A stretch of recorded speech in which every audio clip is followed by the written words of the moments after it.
Hi, Pop Girlies. Hello. Welcome back. We want to Guys, welcome. we would like to welcome you. We want to welcome you to another episode of Pop Girlies. We are very excited to get into today's album. And as Maria, do always, you remember what this episode is going to be about? I don't know if I do, but we'll just have to see if I remember it. I guess what you could say is our Pop Girlies could mean anything. It could mean anything. Our Pop Girlies is a reverse Warholian experience.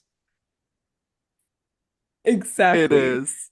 It is. And we should definitely just start to get into some recaps and our hot tracks before the art police show up. Oh my God, the art police! No! We have warrants out for our arrest from the art police. The art police are People who here, have no guys. idea what we're talking about just clicked off of our podcast. Well, and I should also say to our listeners, I am enjoying my second glass of wine of the evening. So, um, It's a I'm Monday having night. It's a Monday night. My fridge is broken. It's been a day. So, you know what? I'm enjoying my white wine. I'm enjoying my white wine, and I think the art police will forgive me for that. I don't think They they'll arrest will. me for that. Totally agree. And I think it's necessary, honestly, to have some accoutrement around you for A tonight's hundred episode. percent. What? What did you just say? What, Accoutrement. what is that? It's like accessories. What language is that? It's a reverse French? Warholian It's experience, Levi. my accoutrement could mean anything. Oh my God, girl. Okay, we're doing a lesson in language after we close out the pod today to talk about that. Oh my God, you're gonna send me to Duolingo? Yeah, I'm sending you to the Dua Lipa School of Language. Right, right. Rosetta The Dua Stone, the Lipa house. School. The Dua Lipa Um, School of Vacationing. exactly, I'd like to exactly. do that. I'd like to be Me a too. student. Yeah, we need to be Okay. radically optimistic about learning new things. And I think that we all should also be radically optimistic about our hot tracks of the week before we get into our album. I think we need to figure out where everybody's doing. I want to be so radically optimistic about where you guys are at. Yes, 100%. Well, Levi, do you want to get us started? Yeah, I'll get us started. So I have been listening to kind of like a lot of random stuff this week. I don't really feel like there's been a specific album or artist that I've been obsessed with, but one song that I keep coming back to for whatever reason, it's like I can't go a day without playing it on repeat is Pretty Isn't Pretty by Olivia Rodrigo from Guts. Um, Hmm. I love Guts. Guts is, I think, such a fucking serve. I think it's an incredible sophomore album. To me, I know the Taylor Swift comparisons are tired, but like to me, I was like probably like one of the only gay people in the world that like didn't love Sour. Sour left me a little sour because I was so on board for the singles, and then it just didn't really gel for me as an album. And so to me, with what Taylor did with her self-titled going into Fearless, that's what Olivia does with Sour going into Guts. Like it's such a level up in every sense. I love Guts, and Pretty Isn't Pretty is the second to last song of the album. I think it has this really beautiful, like kind of early 2000s, like teen movie sound. It's kind of shimmery in this like really incredible way. I think the melody is one of her best. I think her vocal delivery is amazing. Drew and I talk about the bridge to that The song all the bridge, yeah. time. The bridge is incredible. I just think it's a really beautiful song that I think anybody can relate to.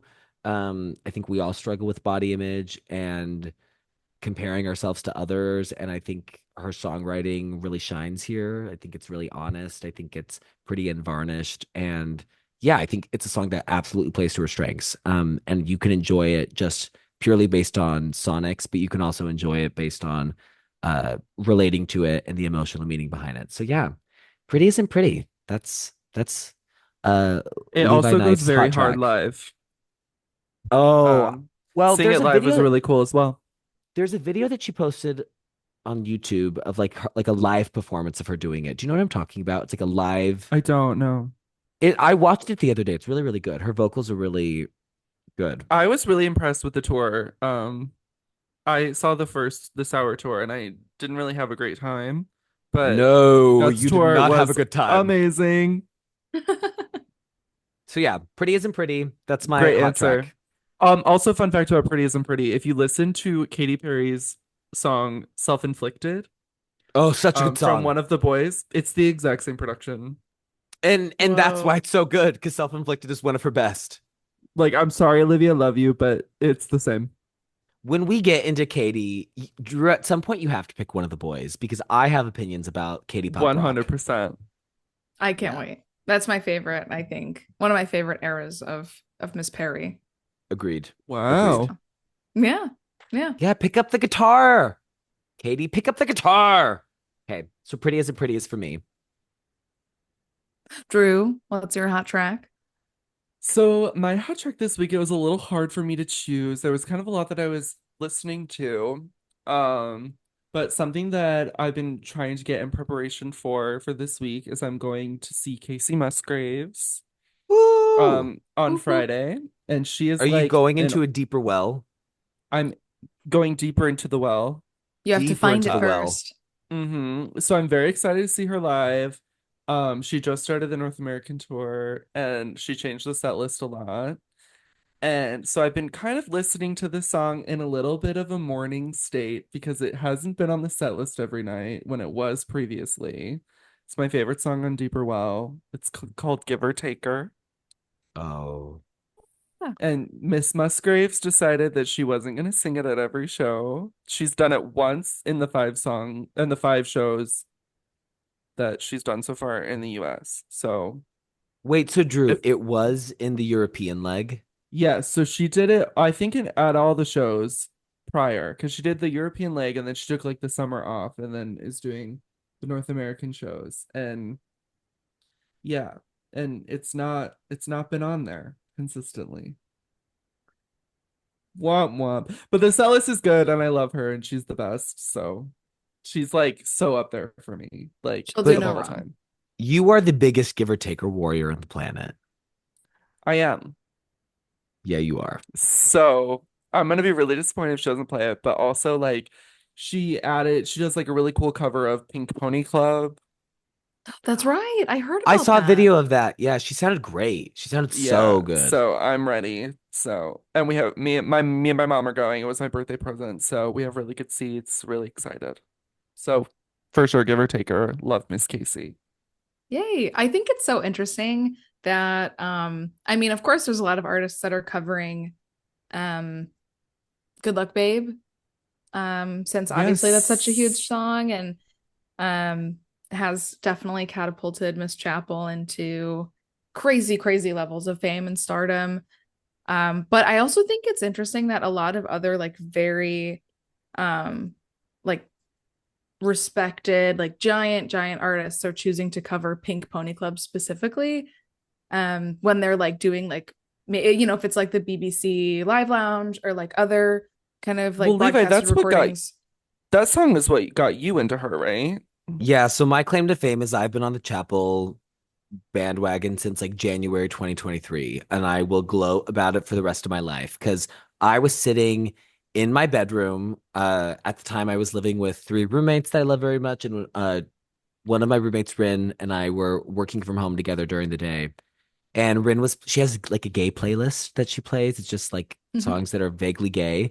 And all of a sudden, this song comes on, and I'm sitting at my computer typing, and like my spine just like stands up. And I'm like, what is happening? And that pre-chorus hits, and it's like, when I heard Mm-hmm. that pre-chorus, it's like So she's good. gonna be the next biggest thing. I just knew it. And I saw her in the fall of Yeah. 2023 at House of Blues. She was incredible, and I feel really lucky to have seen her at a venue that size because I don't think she's going to be playing a venue that is as small as House of Blues in Chicago anytime soon. She's just a superstar. She's a superstar in every sense of the word. She is giving us something that we haven't gotten in a long time. I'm excited Yeah. to do Rise and Fall of Midwest Princess at some point, and also whatever her sophomore album ends up being. Yeah. Totally. And And Levi, I hate to do you one better, but I've actually been listening to Chapel since like late summer of 2022. This is the worst thing Be- that's ever happened to me. Wait, this is the really? worst thing. This is true. This is Whoa, real whoa, whoa, Maria whoa, fact. whoa.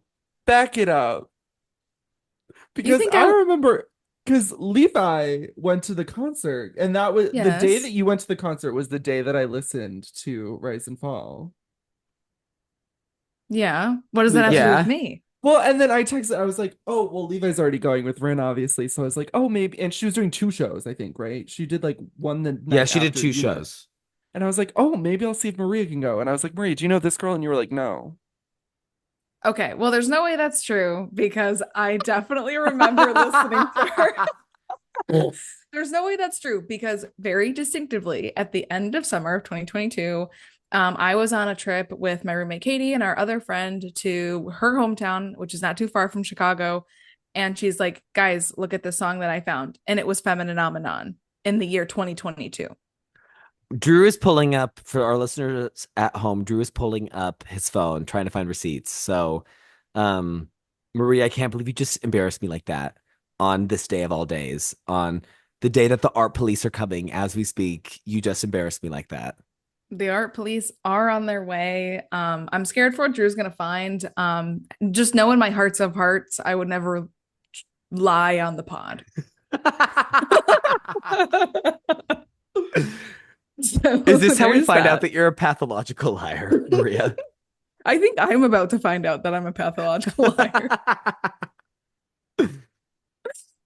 Kind of waiting with Okay, bated breath. Should I maybe go into my hot track while I Drew think you should. finds? Well, Go into your Detective, hot track. while the Okay, art police member Drew yeah, investigates. yeah. So while Drew finds damning evidence against me, I'm gonna go into my hot track, which is one that I found on TikTok, which is definitely a byproduct of like the brat era of it all. The Dare being like super big right now. Oh. The kind of like indie, like sleaze, electronica pop is like definitely having a resurgence, which is so fun. And there's this track by this group called Deep Thrills, which I'm not familiar with either of these people. So I think Deep Thrills is the like joint project of these two people whose artist names are Paper Idol and Skylar, spelled Xkylar. And the song is called First Date. And it's very, very good. It definitely has that like sleazy electronic vibe to it. And I think because of artists and producers like Charlie and The Dare, this kind of like 303 era of music Mm. specifically is like having a huge comeback. I've just been saying, like, when my friends and I are talking about music like this, just like people are finally 303ing again. Like we've gotten to another point in time where like people don't take music as seriously. Like music can be a lot more like carefree, unapologetic, and that kind of adds to like the like sleazy quality of some of this music, especially songs like Girls by The Dare, and some of the Brat tracks too, like Guess obviously is one of those by Charlie XCX that The Dare produced. So very fun track. It's very unapologetic. Like it kind of tells the story back and forth of the guy and the girl like having a first date that went awful, and they're like, I don't really care if I ever see you again. Let's just make sure tonight is a good night, sort of thing. So it's very much that kind of carefree whatever mentality of meeting a person and seeing where it goes from there. Kind of honorable mention to the song All Night by The Dare that just came out. At the time we're recording this, his debut album called What's Wrong with New York also just got released, which is really fun to Okay, listen to as have you well. guys seen people say that the album cover looks like 9/11, that it's like the World Trade Center? Have you seen that, What Maria? album? I have. It's the Dare's new album. It's like the album cover is just his chest, and he's always wearing a suit. That's like his iconic thing. So it's just like his suit jacket, his white shirt underneath, and then his black tie. But So since I it's have called seen What's that. Wrong with New York, and Yeah, there I've seen multiple tweets speculating that it's like a reference to the 9/11 of it all, which is Wow. crazy. which is really crazy. That's It's really really crazy. Also, crazy. Maria, you're off the hook. I couldn't find it. Yay! Oh my God. The So art you heard it here I police. thought first. I thought for sure we talked about it, but I honestly don't remember you asking me to go, so maybe I like in my head asked you to go, but then knew you wouldn't want to go, or like knew that you probably wouldn't have heard, and then I could convince you in one day to like go to a concert. mayhaps. I mean, that's not shade. Like I could Oh my totally see God. myself like on the bus being like, "Oh, I'll ask Maria." Oh, I asked Maria in my head. Oh, she won't want to go. We won't go. It's okay. It's okay. And I then asked we Maria in didn't my go. head and she said no. Because if you know anything about Miss Maria, love Oh, her to death. Maria. She's the craziest concert girly. She's the one of the best people to ever listen to music with. However, getting her there is a feat. Which is also crazy because Was. yeah, I Sorry, I love, I yelled mean, into like, the mic. no, you're well, I feel like, so I appreciate your perspective on that too, because I feel like before COVID, I was like, let's go to every single concert I can. That's And true. then That's true. post COVID, I was just like, not from like a COVID, like a literal COVID perspective, but just on like a monetary perspective of like some of these concerts I want to go to are just getting more expensive because of the post COVID concert culture of it all. So so what everything's Drew saying is true. So there we go. But also like the concerts that you really want to go to, or like if you really want to just go to a concert, you're like, yeah, I'll spend like 2K. I Like mean, hey, Beyonce, you're like, let's just go. But anyway, well, yeah. so Um, Maria's off the hook for Chapel. yeah. And the And then we honestly, tried to go see her at Lala, and then it sold out. So yes. And honestly, with the volume of the crowd that she drew at Lollapalooza, I don't think I could have handled it. That's just I too don't many think I could people. have either. I saw So her open for Olivia on Guts, and I was appreciative of that. Um, yeah, so 100%. I got to see her. I mean, I wasn't Levi. I didn't get to see her, sing Bad Romance, but That's Yeah, her right. singing Bad Romance was really something special, especially because I know that a lot of people are saying that she's kind of like a spiritual successor to Gaga in a lot of ways. She did this really cool, like kind of like 80s rock take on Bad Romance, and it started off as a ballad before the full band came in. It was really cool. Her voice is amazing, and Yeah. also just her kind of on-stage presence is really kooky. And it was really cool because her opening acts were local drag queens. Uh, and I believe she still does that. I If think I, she still does it Yeah. too, which is so yeah, cool. And it's like so cool. honoring that so much of her project is rooted in drag as an art form and queer performance and queer art. Yeah, it's really, really cool. So love you, Chapel, if you're Amazing. She's listening. great. Can't wait to do Love you. her album. Friend of the pod, Chapel Roan. Oh, friend of the pod, best friend of the pod. Bestie of the Missouri pod. native. Missouri native like Yeah. Drew. The art police exonerate her. So Amazing. Cool. Well, that's all we need. I think speaking of the art police, we can potentially get us started I with think we have our to get album of the started. week. Amazing. Well, we'll definitely get into all of the things that we've already referenced about this album in particular. But if you haven't already guessed, today we are going through my pop girlies. My I have such a hard time saying the word favorite when it comes to my favorite albums and rankings and all of that of my favorite pop girly. But this is really what got me started with, the standing of her and all of that and her just like becoming my person. But we are talking about Art Pop, Lady Gaga, 2013 Art Pop. Woo! Pop! Woo! Woo! Yes. So, as always, we'll get started with album background, some notes about critical reception and fan reception. And as I was kind of alluding to last week with the clue, art pop is like very nuanced. There's literally so much that happened during this era. And there, you could probably fill like a Bible's worth of knowledge with stuff about art pop that we're probably not even going to like scratch the surface on. this era is like so rich with context and references and like marketing tactics and lore in general about Gaga and the fans and all of that and live performances and all of that. So like there's so much to cover. I hope we'll do some of it justice and kind of just to get us started. Before we even talk about numbers and reception and all that sort of stuff, with the clue that I mentioned last week about the artist not remembering the album, Lady Gaga like very infamously tweeted years after its release.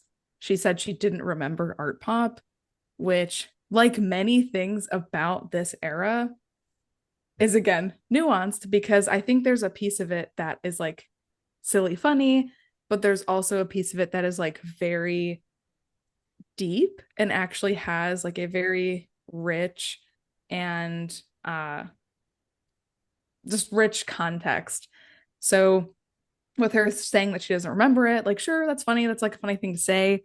It's also coming from like a huge place of like pressure and stress and her mental state at the time.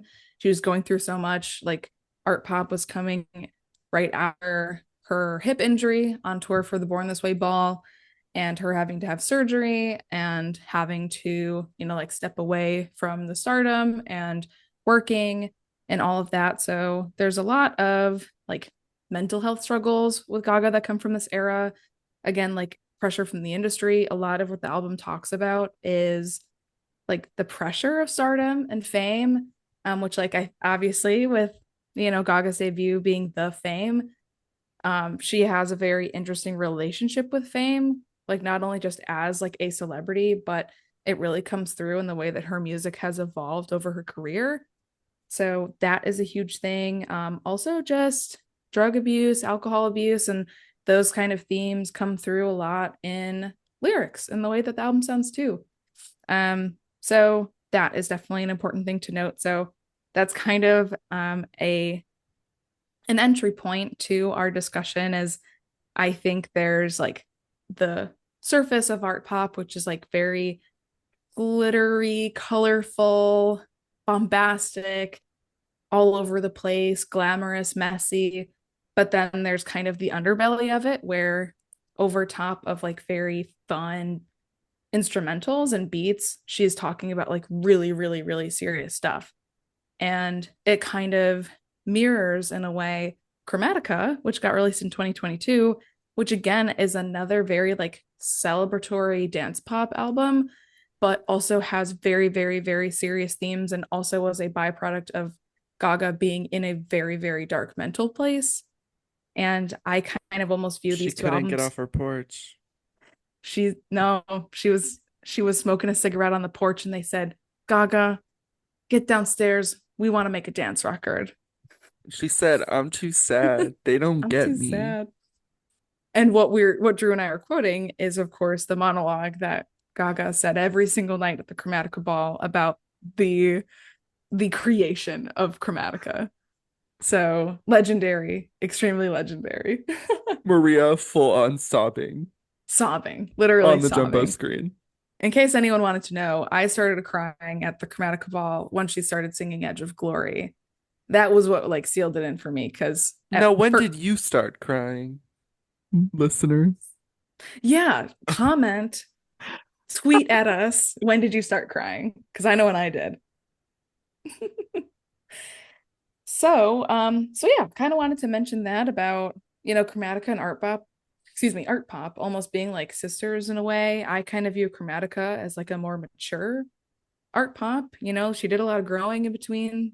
And Levi's making a face, so Levi, go ahead. Well, Walk the tea. I'm a noted Chromatica skeptic. I have a complicated relationship with Chromatica. Let's just say that Uh-huh. I've been deported from Chromatica many a time. I have problems with the Chromatica customs every single time I try to enter. Um, You're still trying to get your kindness punk card back. I am. I am. I am. I I'm am. trying to get my kindness punk stamp on my passport, but the Chromatica TSA, they just don't like me, and we just don't like each other. We have a complicated relationship.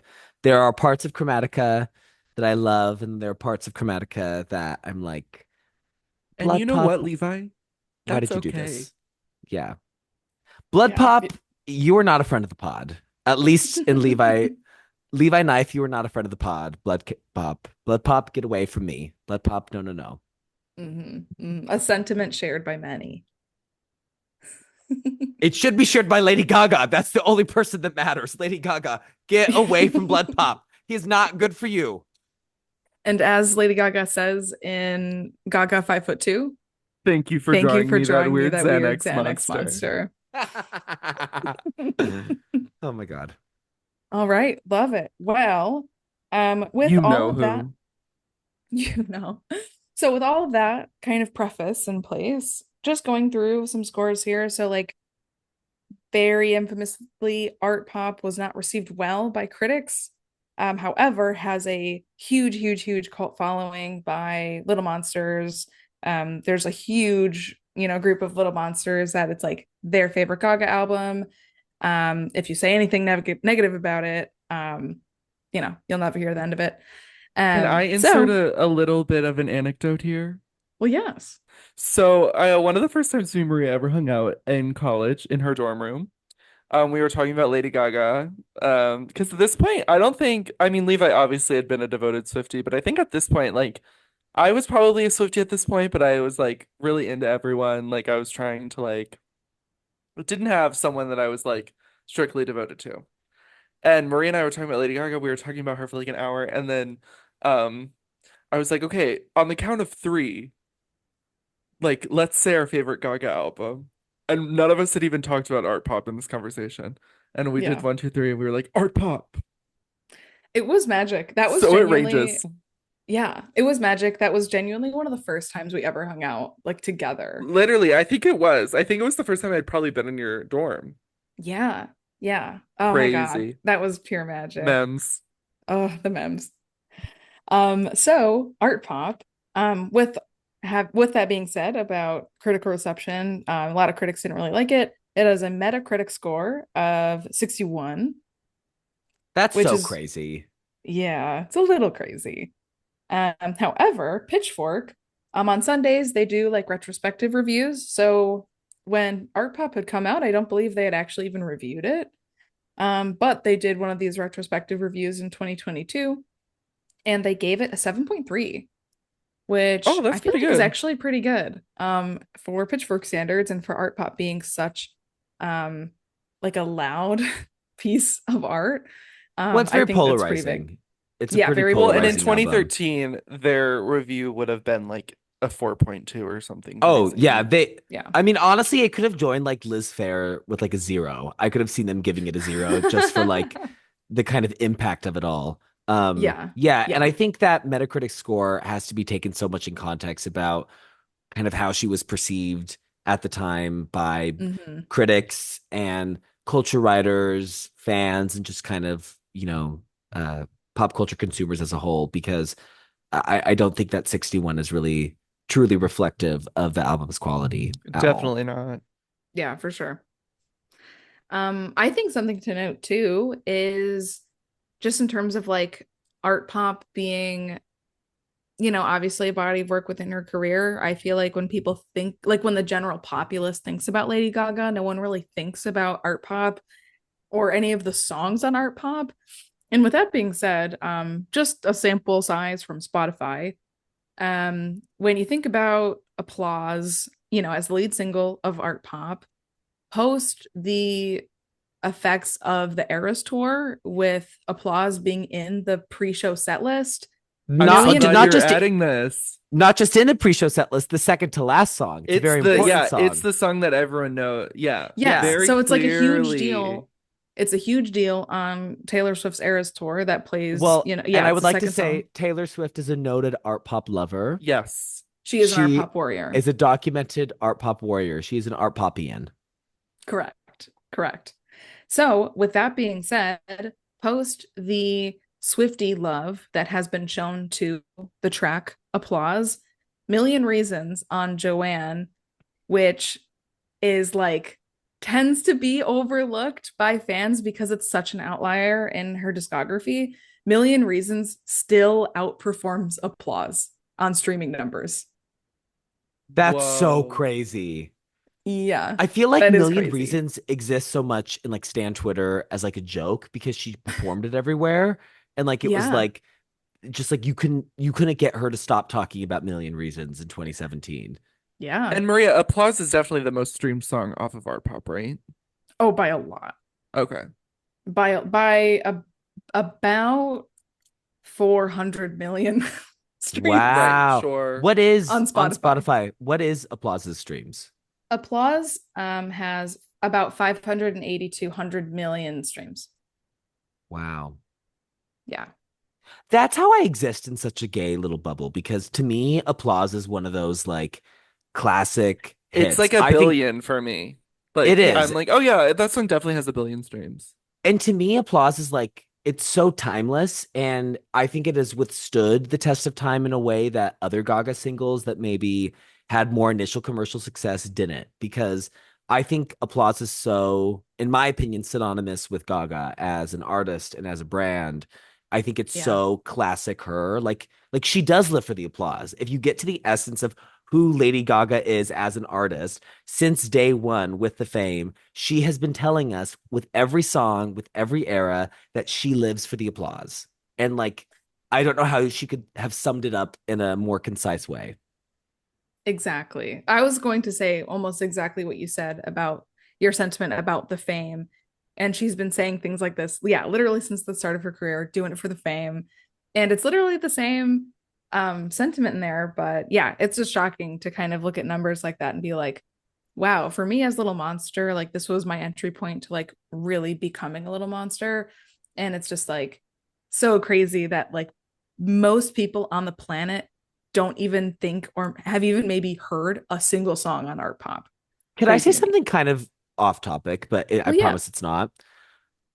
What this conversation is making me think of, and it's kind of interesting because, well, no, this is technically LG4 because the Fame Monster, I treat the Fame Monster as an album, even though it's technically an EP. But I think this conversation about the way that it's received in the fandom versus general public and the way that art pop is maybe revered by little monsters but isn't given that same level of adoration by the general public. It's reminding me a lot actually of how Speak Now by Taylor Swift is received. That was her third studio album.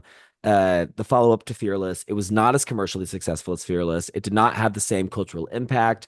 Those songs from Speak Now do not have the same ubiquity or even close to the same ubiquity as a song like You Belong With Me or Love Story. But in the fandom, like Speak Now is such an important album to the kind of Swifty narrative. And I feel like art pop serves a similar purpose. It captures so much of what a true little monster loves about Gaga that maybe isn't as palatable to the general public or people who Yeah. aren't like extreme fans. But I think if you are really invested in Gaga, I think that art pop is really going to have so many treasures for you. The same way that if you're really invested in Taylor, Speak Now is going to be an album that really resonates.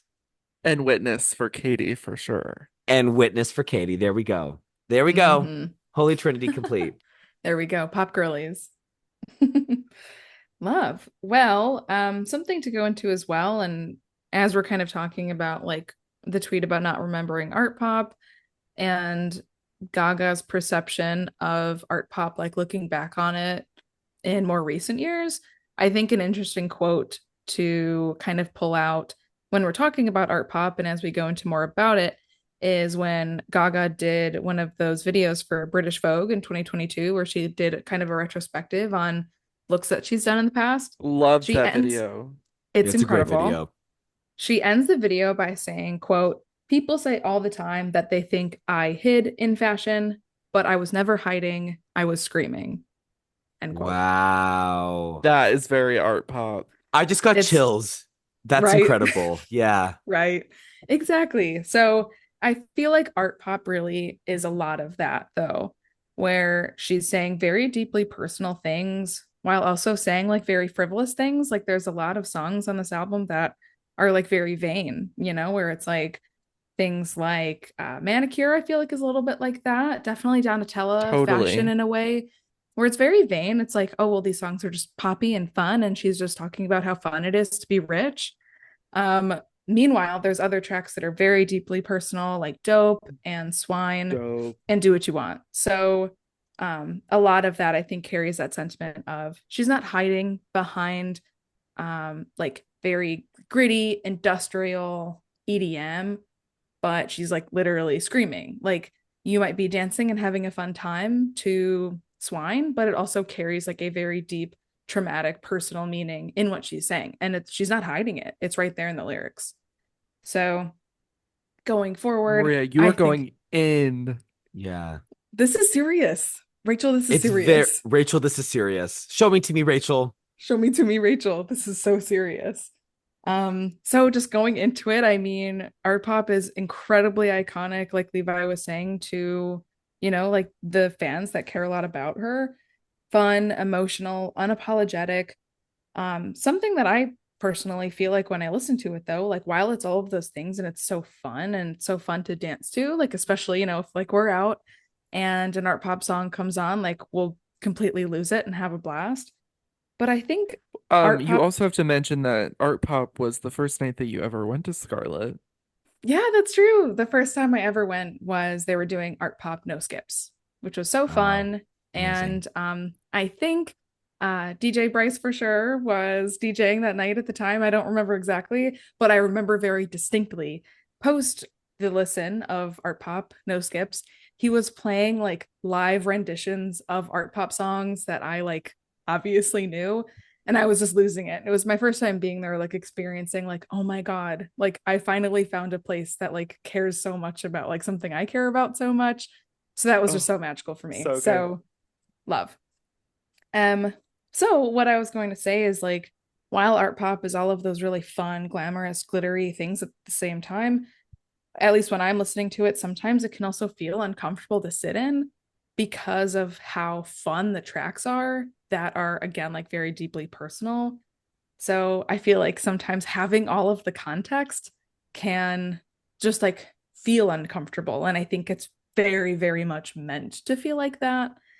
Um, Whereas with Chromatica, it's almost like you're hearing kind of the same sentiments in a way, but from the context of growing and like having almost conquered some of those things. Um, Whereas with art pop, it's a little bit more like you feel a lot of the rage and how all of those things are like still present with her at the time in 2013. So again, like Chromatica, I think has that angle of uncomfortability, excuse me, uncomfortability. So I think that makes it also like a very raw listening experience. Um, so yeah, going into some genres that I've even kind of mentioned beforehand, we've obviously got pop. What I didn't know before art pop's existence is that art pop is technically a genre itself. So we could go as far as to say a genre of art pop is art pop, EDM, trap, R&B, house, etc.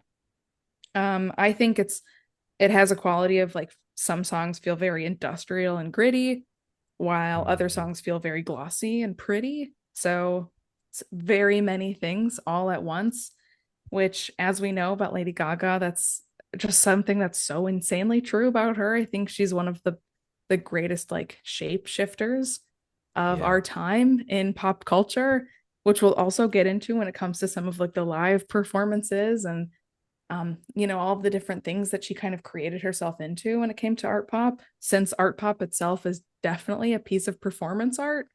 And she also did a lot of performance art when it came to art pop and its rollout and performances and all of that. So that's huge piece of it as well. And something too, like kind of that goes into the album artwork, kind of tying it into performance art too, is of course like the blue Jeff Koons ball is on the cover. Which one of my favorite memes from the art pop era is I think the album release party. And I can't remember what songs she's singing, but she's like kind of walking through the crowd. And there's all of these other crazy huge Jeff Koons statues in the room. And one of the attendees of the show had placed their glass on one of the stands that the statue was on. And as she's singing, she's kind of swaying back and forth. and just picks up the drink that someone had placed on the statue and just threw it into the crowd. Such a lovely moment. We'll have to find the clip. Love that so much. But with the album artwork, obviously we've got the Jeff Koons ball on it. We have the Jeff Koons lyric that's an applause, and we have the Botticelli Birth of Venus painting in the back of it as well. I'm just so obsessed with the album art. The big statue of her also was featured at the album release party event too, like a huge oh my god, life size version. Is that when she did the performance with that bob wig and the black jumpsuit? I think so. Cool. Well, Yeah. and that's also the flying dress. Yes, the flying dress. She wears the dress that flies, which Yeah. is Guinness Book of World party Records. thing? at that party. Yeah, she wears this like dress that like literally propel. Like she doesn't get very far off the ground. I mean, she's maybe like a feet or like 2 feet, but Yeah. girl, she's flying. She did it. She's off the deep end. Watch as she dives in. She's diving in. Love. So, with that being said, some of the themes too that we've already kind of touched upon: self-expression, sex, empowerment, indulgence, revelry, I think is a big one too.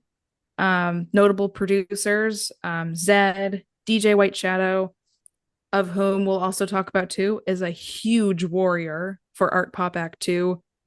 As someone who produced those songs, makes sense why he'd be a huge warrior for it. I think Fashion also had David Guetta and will.i.am as producers, which is interesting. But yeah, that's just some overview. I think our overview, since I'm the one doing it, is also going to be a huge part of like how I feel about it in general as well. And I have some notes about some tracks on the album too that I just kind of want to go in as like notable things, all of that sort of stuff. I do want to start off with Aura, something that I learned recently that I didn't know before. And there's this website that I use pretty frequently called whosampled.com, which lets you search up any track and it lets you see if there's samples within it, have other people sampled it. So obsessed.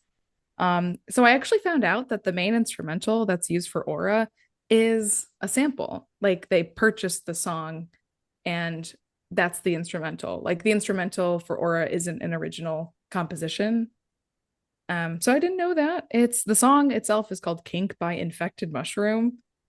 Fitting. Wait, I knew that because I actually knew that Infected Mushroom. I knew that they worked on the song. I actually did. I guess I didn't know that it was a sample, but I just remember that looking when I was like 13 when the album came out, looking at the track list and like the production credits and seeing Infected Mushroom, like what the fuck is that? Infected Mushroom.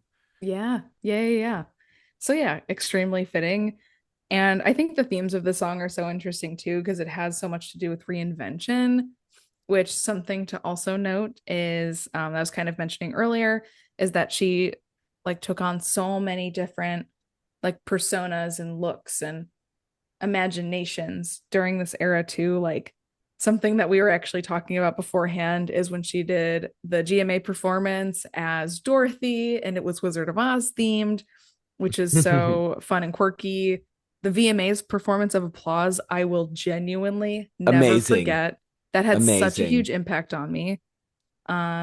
Something too that I absolutely love about the art pop era is the Muppets Holiday Spectacular. The performance of Venus with the Muppets is one of my favorite things that exists in pop culture, period. Also the Swine Fest, which is part of her South by Southwest performance, which is also like extremely nuanced too, because she had performances on that were like very extreme. The performance of Aura has her roasting on a spit, so she's on a pole that's spinning as she's singing it. That's also the performance where she does Swine on a mechanical bull with the performance artist named Millie Brown, where Millie is vomiting on her while they're both on the mechanical bull. Very, very jarring, and also has a lot to do with the very, very intense themes that are in Swine, of Gaga's past experience with sexual abuse and it's again a very, very potent and intense piece of performance art, which I think has so much to do with like why art pop has the critical reception that it does. It's again a very intense piece of art that, as Levi said, is naturally going to be very polarizing. I do want to share an anecdote about Aura that the three of us share, which I hope most people know.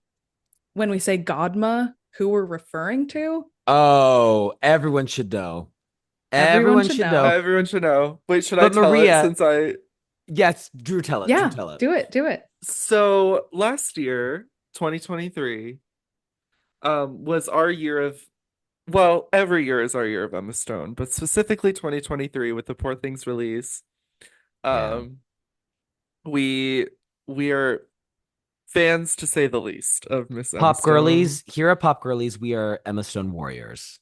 Yes. So Levi is he's a fan of spiraling from forums that say if Emma Stone will win an Oscar or if she won't. Yeah, Um one of my kryptonites in life is I love award show forums, and I get really emotionally invested in them. And when they say that the people I want to win are not going to win, I do my mental health suffers, and then Drew has to deal with me ranting. I mean, do we don't even want to talk about the Kristen Stewart Spencer era. That no, we was won't talk about it. girl, the dark ages. But anyway, so the forums like to give little fun names. Successica for one being for Jessica Chastain, Nata Hmm. Legend for Natalie Portman, and of Hmm. course, Godma for Emma Stone. And so there was one day where I was blaring Aura, as one does, and I was walking down the street and I look at my phone to the Pop Girlies group chat and we were talking about Godma, and I thought, wait, there's something to this. So I texted our group chat to the same rhythm of the bridge of Aura. Or no, it's not the bridge. Is it the bridge? I don't I think whatever. it's like a post chorus. Yeah, And then also whatever. outro. Right. Yeah. Yeah. So I texted dance, sex, God, ma. So it's And like a mantra in a way for us. it And Yeah. rewired our now brain chemistry. we don't say art pop, we say God ma. Yeah. Yeah. It's magic. So yeah, Drew, if wanted you to share hadn't said that. that, Emma Stone wouldn't have won the Oscar. Like you Yeah, you're manifested it. right. So It's you're you. welcome, Emma. Yeah. Lee. Yeah. Thank you, Emily. Love. So, something kind of fun that I want to share another anecdote about the song Sex Dreams. This was like a couple years ago. Drew, I don't even know if you remember this, Are you but gonna it talk was about the like, Peloton ride? no. Oh. Oh. Well, I maybe. I don't know if this is the same story, but I'll just do it. So Oh, I know it what you're was gonna like say. it was like maybe like a Thursday night or something, or maybe it was a Friday night, and Drew and I were texting, and Drew's like, "Oh my gosh, like how was your night? Like, did you do anything fun?" And I had been like really, really, really listening to art pop at the time, like it was heavy rotation. It And kind of I just just takes over when you listen to it oh, It does. 100%. It in a way does. that other albums don't. Correct. So Drew was like, "Oh my gosh, how's your night been? Whatever." And I texted him the like big like the spoken word part of Sex Dreams where she goes, "I can't believe I'm telling you this, but I've had a couple drinks and oh my God." So I so I text that to Drew and then he calls me and he's like, "What are you doing? What happened? Oh my God." I remember this. And I was like, "Girl, I'm talking about sex dreams." So that was just such a hoot and so fun. We also did a really iconic Cody Rigsby ride on the Peloton to Sex Dreams one time, which was Oh like my really gosh. random, but Yeah, whatever. such a slay. So good. Something I'll also say about the song Manicure, my favorite performance of Manicure is in the Muppets Holiday Special. It's so good. You guys have to, if you haven't seen it, you have I to haven't watch seen it. that. It's so good. I also really, really love the Jimmy Fallon show performance of Art Pop, like the song Art Pop. That I distinctly remember also seeing that on TV at the time and being like, oh my God, this is for me. And I hadn't really experienced that with like a song really.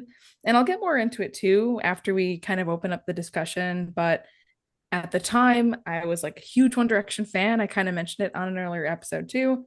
So like that, of course, I was like very head over heels for, but like I hadn't really attached myself to an artist in that way before. And I think seeing that performance really, really spoke to me and like made me feel an attachment that I hadn't created with art before.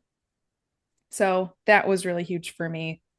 Um, Something about that song as well, it's like very much an ode to her fan base, but I think the art pop could mean anything mantra of it all, I think also encapsulates art pop because it's really just implying that you can be so many things all at once. You don't have to fit into a box or a genre or, like share common interests to be a certain person, I just find that really inspiring.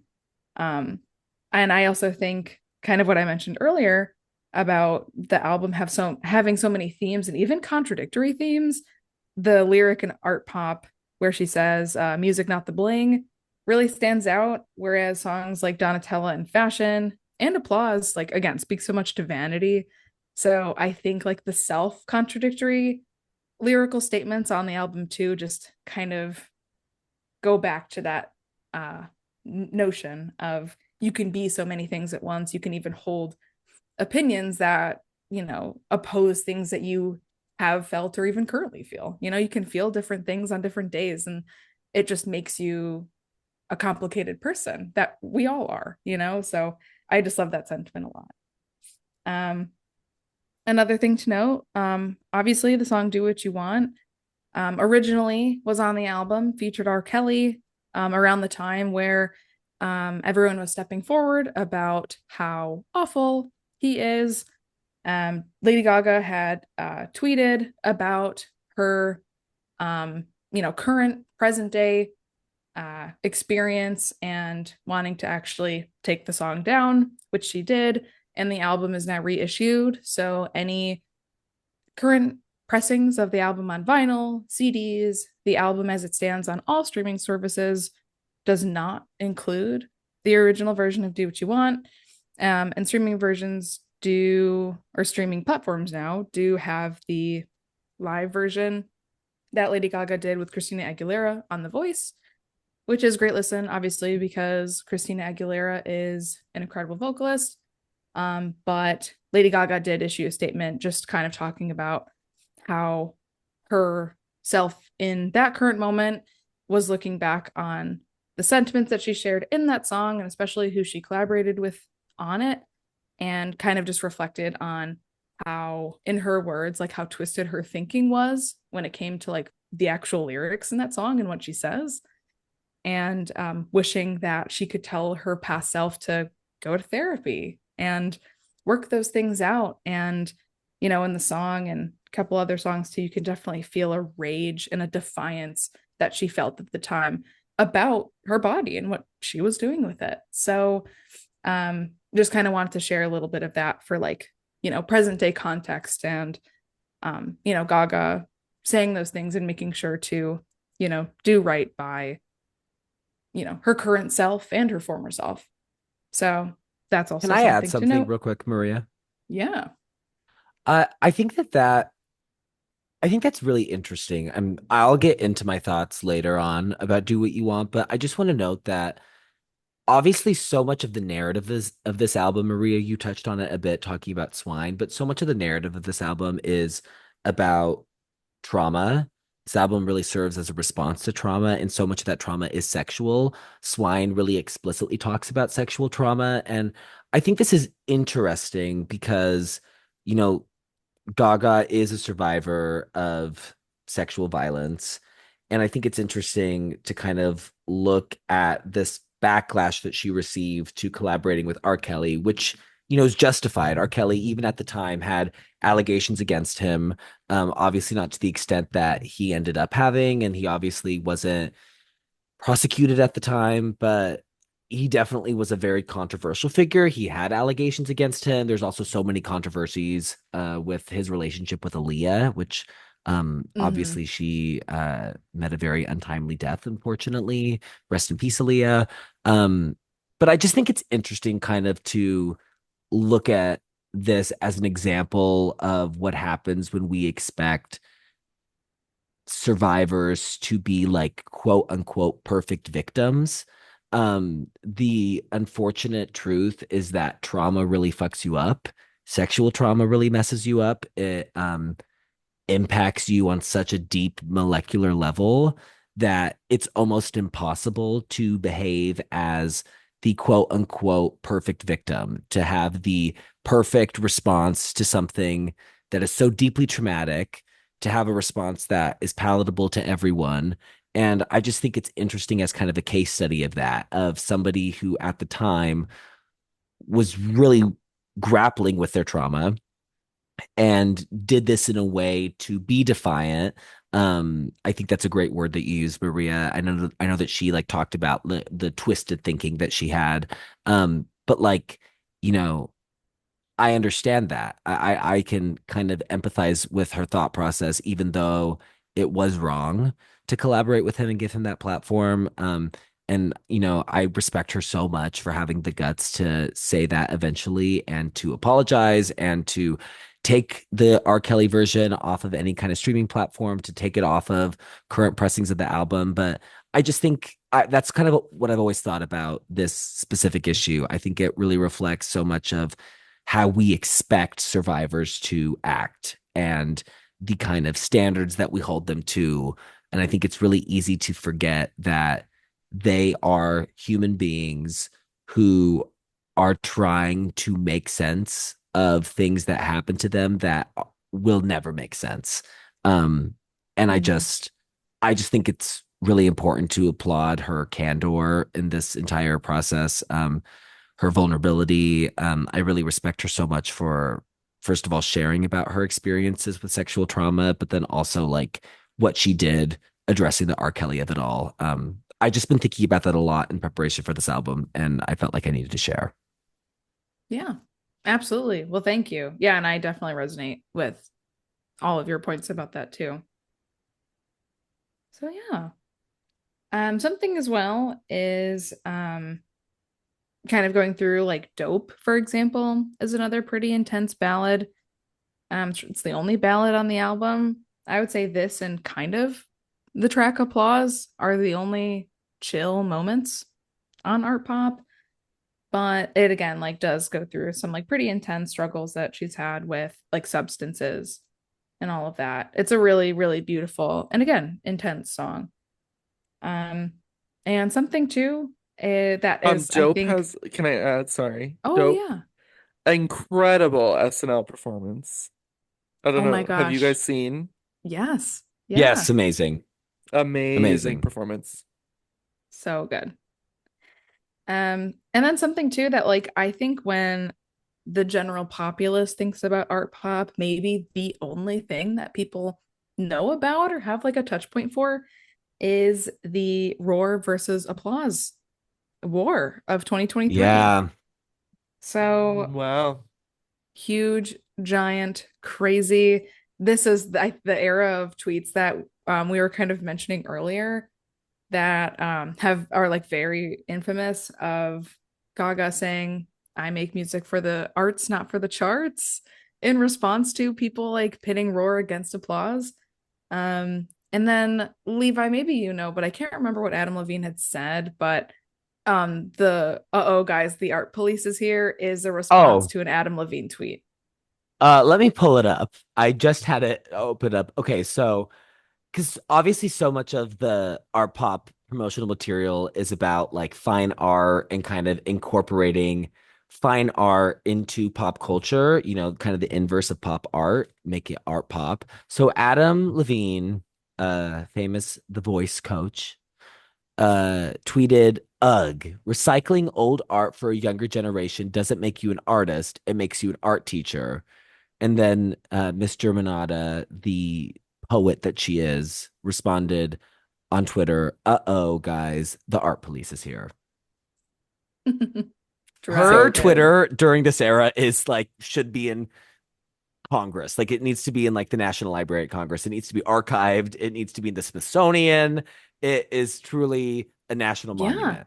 it really does. And like there are crazy things that she did during this time that like we haven't even touched upon. Like she leaked Aura herself, which is So good. crazy. She also announced art pop as like a new era with her very famous tattoo that says art pop. And Um, also the so iTunes Festival performance. Well, so that's something I needed to say when you guys were talking about the performance of Dope. Like for me, the performance of Dope is I Want to Be With You, which was the original version of Dope, that she debuted at the yes. iTunes Festival performance, which Yeah. happened quite a bit before the album was released in November of 2013. And she debuted so many songs live, and so many of those songs changed. Like Manicure, I always remember changed quite a bit from that initial performance to the version of it that we hear on the record. Yeah. That my favorite part of Manicure, the Heal Me Because I'm Addicted to Love, Save Me Because I'm Addicted to Love, that part featured a lot more heavily in the iTunes Festival performance version of it than it does in the studio version. But I Want to Be With You was the version of Dope that she played. And then when the track list was released, the song called I Want to Be With You wasn't on it. Instead, Dope was on it, and she obviously reworked it and kind of changed the concept of it. But yeah, that performance of I Want to Be With You or Dope, and she's on the piano, and it's so heartfelt. It's very emotional. It's really raw. I think there's so much rawness to the art pop era as a whole, but specifically that song, I love it. I love it. I love it. I love it very much. Love.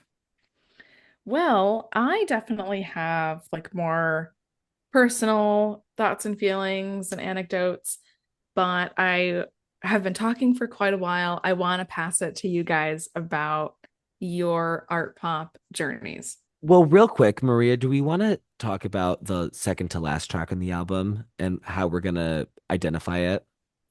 Yeah. Yeah, definitely. So the second to last track um has a name that we will not be saying. That is a word that has been historically used to refer to the Romani people, which has been, definitely come to light more in recent years now than even like when art pop was made as more of a racial slur that is built on racial stereotypes. And some of that comes through in the track a little bit with those stereotypes that had been thought to be innocent for, I think, a while. But now that we're more educated, I think we have the tools and like the rhetoric to understand what some of those terms mean that for a long time we were okay with saying or having just be part of our lives. So we're not going to say the name of that track. I know we'll talk about it a little bit more, but just wanted to make sure we were clear about I'm. that. And we're going to say I'm since Yeah. she says it so much in the track. So that's what we'll I'm I'm. I'm. Well, that's what we'll say. So just wanted to get that out there. So thank you, Levi. So yeah, who wants to go? I can go. Yeah, I think Yeah. Drew, I want you to go. I want to know your thoughts. Um, so I wasn't like so Gaga for me is a really interesting artist in my trajectory of listening to her. So I was really into her early singles for the first two albums, and then I got really in actually so sorry, first album. But I got really into The Fame Monster specifically. And then Born This Way, I kind of like dipped a little bit. I didn't really listen to all of it as a whole. A lot of it just wasn't like I don't know. I feel like I was because how old were we when Born This Way? I mean, we were like So 10, Born This Way right? came out in 11. 2011. So we would have all been 2011. 11. Yeah. Okay. Yeah. Yeah, I mean, I think for me personally, I think it was hard for me to like I don't think I really got it, to be completely honest. And I think that honestly, for art pop even, I think I was still like really young to like grasp the themes that she was expressing. Like I when we were talking about like the cultural impact of the album and how like Little Monsters got super into it and how they were kind of receiving it, it made me kind of like a little mad that we weren't the age that we are now to get to experience art pop because like I feel like And I mean, I also think a lot of it, it's not even our age, it's the time that it came out. I think honestly, if an album like Art Pop came out nowadays, I think it would be received with a lot of like critical acclaim and I feel like it could be seen as like really revolutionary. Um it's very confessional in a way that I think is really interesting, but it's also very conceptual. Yeah, Um, like for me, it's a lot. Like I don't think we get albums like Brat without Art Pop. agreed. Like I I don't agree with think that. Totally. I think it's just so unafraid. Um, which I really enjoy. But um I'm obviously a Katy cat, but I was a huge Katy Perry fan. This was like one of the first highs for me because it was right when Prism was coming out, and I was obviously really into Prism. Um, but I wasn't really like I wasn't on Twitter, like I wasn't really into the whole Katy versus Gaga thing. I wasn't really participating in it. I didn't really know about the feud of it all. Um so I wasn't really like one way or the other. I really just didn't listen to Art Pop a lot because I think I wasn't able to like grasp what she was saying. But in college, I listened to it a lot more and got really into it. The lyrical content of it as well, which was so amazing.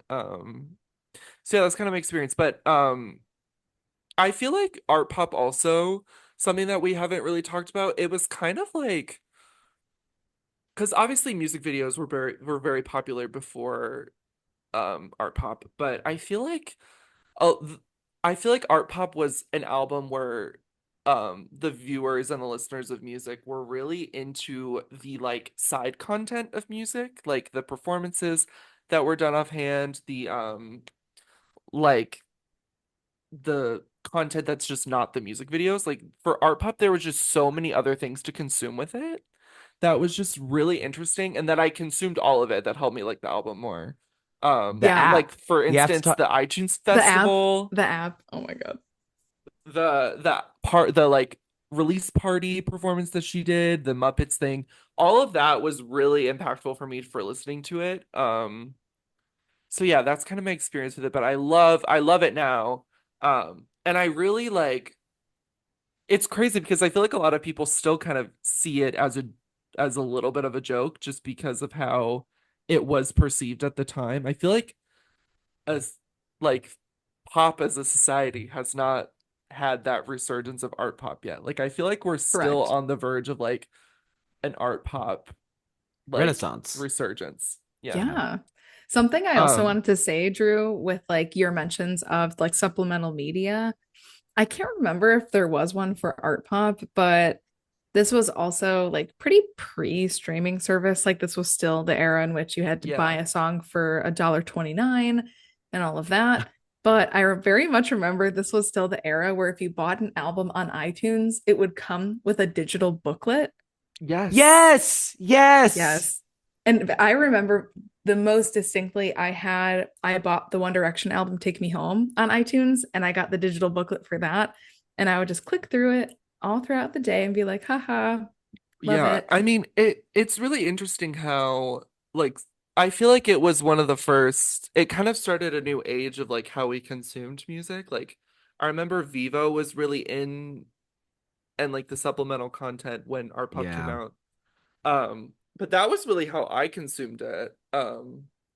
But I mean, I don't know if I wish I would have gotten more into it because I don't think I was at the age where I could like fully understand what she was talking about, um, but I'm really glad that I can experience that now, and I'm really interested to see because obviously there's been, references to this act too. I'm really interested. I would love for her to, I don't even need the actual content of it. I just am really interested to hear her talk about it. Because she also hasn't really done art pop songs. I don't think she's done art pop on tour since the art rave, right? Well, she did, like an art pop section during Enigma, which you had the Oh, pleasure of that's right. experiencing, Drew. Yes. Yes, I Yeah. did see that. Yeah. But I Um, did actually want to mention, since you brought up Act Two, I kind of just want to want to quote this like directly from the Art Pop Wikipedia page, but there has been a resurgence of it. And like I mentioned before, DJ White Shadow has been a huge advocate of it. So I kind of just want to quote this because it does also have like some sentiments from Gaga herself about how she feels about it. So, quote, in April 2021, after DJ White Shadow posted an April Fool's joke about the release of the art pop throwaway track called Tea, fans made a petition for Gaga to release the second volume of the album. Following the success of the initiative, he proposed getting the petition to 10,000 signatures and then he would send it to her. After getting over 20,000 signatures in just over a day, White Shadow posted on his Instagram talking about his experience during the era and how he has in fact shared it with Gaga, claiming she has feelings like any other normal person, and this era was a hard time for her too. Something that Gaga had said herself after responding to the fan campaign on Twitter, saying the album's creation was, quote, like heart surgery and made during a time when she felt depression as well, or excuse me, desperation as well as pain, and expressed gratitude for how fans celebrated, quote, something that once felt like destruction. So Yeah, that's, That I mean, I quote. don't think we're gonna yeah, get Act Two, but I think I would love to no, just hear her talk about it. I don't definitely know, or no. maybe not. Like, I don't know. Well, I also think it's important. I don't think we've talked about it yet, but ARTPOP was created in the aftermath of the hip injury that she sustained during the Born Right. This Way ball. And Yeah, so yeah, that injury kind of set her up for the next decade, 15 years of chronic pain. And I think yep. that that context is also really important. She had this horrible injury. She was really close to having hip replacement surgery. It derailed the tour. She's reckoning with her trauma. And then she's coming off of the extreme hype of the last few years. I mean, she debuted in 2008, and we're talking about an album that was released in 2013. So that's 5 years, and she became the biggest artist on the planet. I mean, she was a supernova in pop music, and she's Mm-hmm. coming into this album release with so much expectations on her.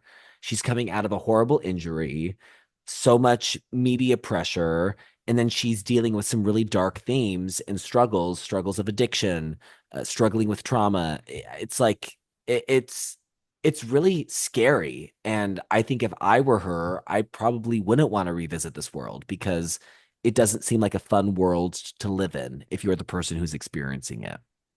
Definitely. Yeah, exactly for Totally. that reason. I would be really shocked if we ever saw a day where it got released or she was like, "Yeah, let's totally do act 2 and it's going to be great."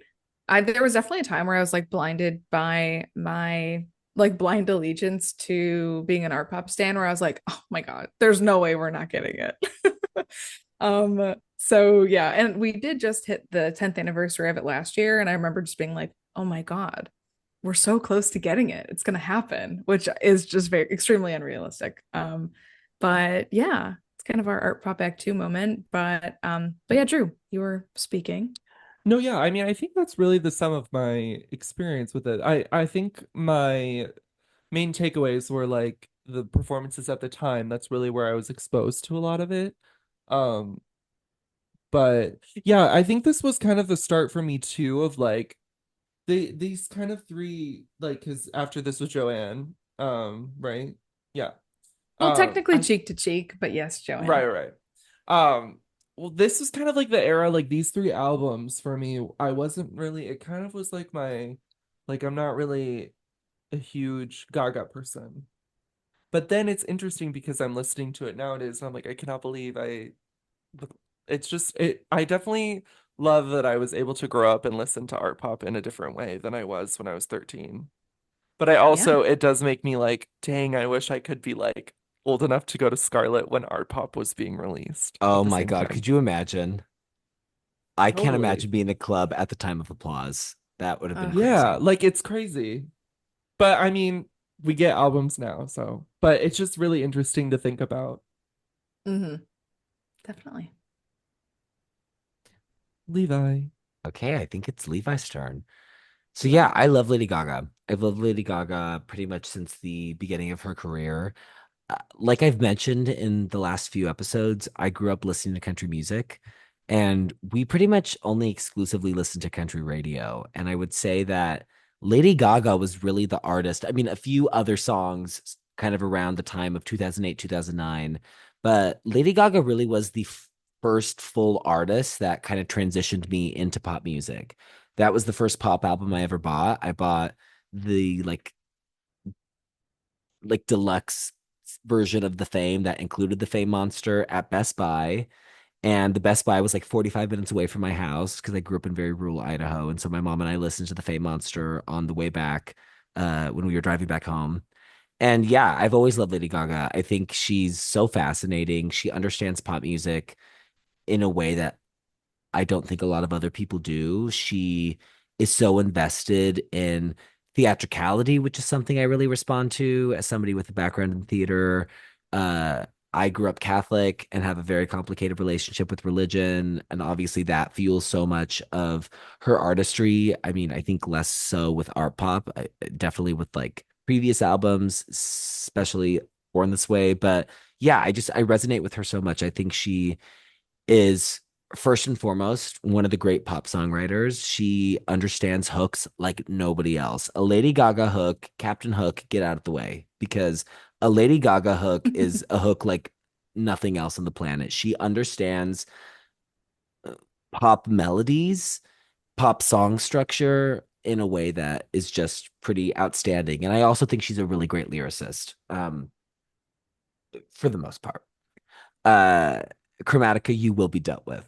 Oh, Uh, shade. oh, shade. No, she's a great songwriter. I mean, Lady Gaga's like she's one of the best to ever do it. She understands what a song is supposed to be. She understands messaging in a way that really nobody else does. She's a phenomenal lyricist. She's a phenomenal composer. She's a phenomenal vocalist. She's a phenomenal performer. And I've loved watching her career blossom and kind of stretch into different areas. I love Lady Gaga, the movie star. I think that facet of her is so fascinating. Joker tickets Especially, secured. yes, we literally bought her Joker tickets today. Especially because somebody that she was compared to so often in the beginning of her career, Madonna, is famously a horrible actress. She can't act her way out of the paper bag. And Lady Gaga is legitimately a phenomenal actress. So yeah, I just kind of think there's nothing she can't do. I think she's um a You really know phenomenal who. artist, and I think we're really lucky to be living at the same time as her. So art pop. I was super invested in art pop. I was very much invested in the era when it was happening. This was kind of like my first introduction into my pop music forums, which we talked about earlier in this episode. It's kind of funny that we mentioned that earlier because like the roar versus applause battle was really like the first, it was my gateway drug into like pop music forums and kind of like the internet community surrounding pop music and pop culture.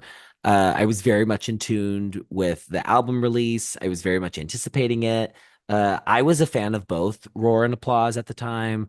I was a fan of both Prism and Art Pop at the time. Like, I don't really think I picked a side. I mean, the last quarter of 2013 is really an embarrassment of riches because Bangers was happening at the same time, Pure Heroin was happening at the same time, and then at the end of the year, my favorite Beyonce album, Beyonce Self-Titled, comes out. I mean, it's just like it is the fall winter of 2013 is like I don't really think you can beat it. It's pretty amazing when it What comes a to music time to releases. be alive. What Literally, a what a time to time to be be alive. alive. I mean, it's pretty amazing. So, yeah, I was super invested in the album. And when it came out, obviously, like I was aware of the critical reception.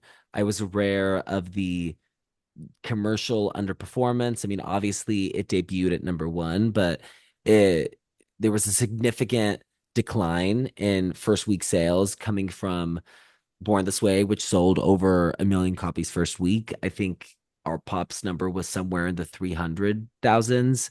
Uh, Applause obviously didn't reach number one on the Billboard Hot 100, but I didn't really care. I was really invested in the music. I love the music. Our Pop's always been an album that I love. And I think as I've gotten older, kind of similar to what Drew was talking about, the thematic material kind of underneath the glossy synths and the gritty synths and the huge galactic production, the thematic material has really stood out to me. I went through a big kind of hyperfixation moment with this album last fall, so about a year ago. And I think that was when the anger of this album, the pain of this album really kind of sunk its teeth into me. Uh, Obviously, where I'm at now, I think I've experienced so much more of life than I had when I was 13. Obviously, I've experienced so much more trauma. I've struggled with my mental health. I've had a lot of painful experiences, and there is this like raw rage bubbling underneath the surface of this album, even in its lightest, goofiest moments, that is so compelling. I really think that this album, and all of its brashness and craziness and garishness, I think it really captures somebody wrestling with their trauma and wrestling with the things that make them hurt in a way that is almost uncomfortable. I mean, it like something that Taylor talks a lot about when she's talking about her music is she always loves it when songs sound like what the feeling feels like. And art pop as a whole to me sounds like what processing trauma feels like being in the midst of the most extreme pain and trying to just get through the day. That's what this sounds like to me. The industrialness, the heaviness of this album, the extremes of this album. I mean, we go from the craziest EDM synths to really muted piano on a song like Dope. Uh, yeah, I think it's pretty incredible. Honestly, a big piece of the puzzle for me in unlocking this kind of new understanding of this album and appreciation for the rage and the anger of it was Mary Jane Holland, which I know that we will be probably talking about later in the episode. But that was a song that had never really clicked for me fully for a long time. It was always like towards the bottom, honestly, for me. And there is a lyric, the pre-chorus, and it's but I love you greater than my darkest sin. And I think that is a phenomenal lyric. I think it's so evocative. She's so great at evocative pop lyrics in a very different Yeah. way from the last album that we talked about, Folklore, which is so narrative driven and it's so descriptive. Like there's maybe not as many words involved in these lyrics, but they're so evocative and they make you feel a lot. And they're very visceral.